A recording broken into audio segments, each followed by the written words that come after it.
আজ আমাদের এই গাছ লাগানো মোটামুটি কমপ্লিট।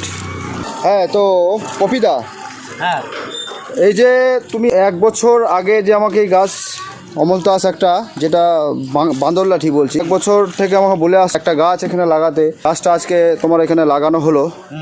তো তুমি কেমন ফিল করছো?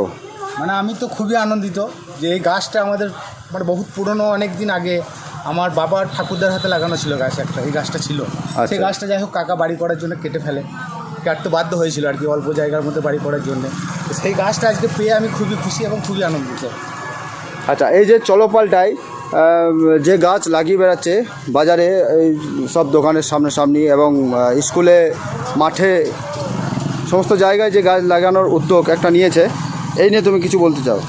এই নিয়ে বলতে চলো পাল্টা এই রমজান খাদিমের যে উদ্যোগ, এতে আমি খুবই মানে কি বলবো যে এটাকে আমি কীভাবে সমর্থন করতে হবে সকলকে, এমন সমর্থন করি অন্তর থেকে যে আর প্রত্যেককেই যেন এরকম রমজান খাদিম যেভাবে গাছ লাগাবে, সবাই নিজের নিজের বাড়ির আশেপাশে একটা করে গাছ লাগালে চারিদিকে ইলামবাজার রমজান খাদিমের যে উদ্যোগ, যে ইলামবাজারকে পুরো 5 বছরে গুগল ম্যাপে যদি খোঁজা হয় তাহলে সবুজ যেন দেখতে পাওয়া যায়, সেই উদ্যোগে সবাই আপনারা সাপোর্ট করুন। এখানে লাগানো আরও একটা কারণ আছে যে এইখানে আগে একটা আমাদের পুরোনো দাঁতমৌরি গাছ ছিল, সেই গাছটাতে যখন থাকতো আর কি, বড়ো গাছ ছিল, তাই এখানে শনিবার দিন হাটে যত ভিখারিরা যেত না, এই গাছটা তলায় বসে টিফিন করা, খাওয়া দাওয়া সব কিছু করতো।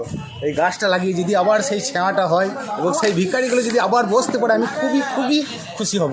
Thank you. সকল বন্ধুদের কাছে অনুরোধ, সকলেই একটা করে গাছ লাগান নিজ নিজ জায়গায় এবং পৃথিবীটাকে সবুজ করে তুলুন।